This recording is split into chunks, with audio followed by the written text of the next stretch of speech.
So the Charter is a document that was developed from the Hillsborough Inquiry that focuses public bodies to make sure that they are prepared to respond to major and critical incidents, disasters or tragedies, that when they do so with care and compassion, and that they are candid about how they have responded, and if necessary, accept responsibility where they've fallen short in terms of public expectation. So we're in Merthyr, which is a very, very poignant Welsh backdrop, obviously close to the site of the Aberfan disaster. The Bishop who wrote the Charter and families from Aberfan, Grenfell, Manchester and Hillsborough will be here to witness every agency in Wales coming together to physically sign the Charter. This sets a benchmark in terms of the standard that the public can expect.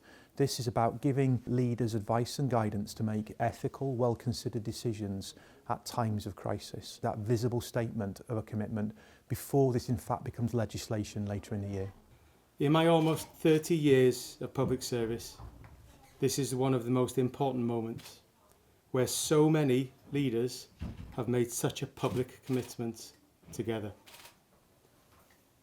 Your dedication to truth, transparency and compassion marks a significant step forward in how we, as public servants, support those who have suffered an unimaginable loss.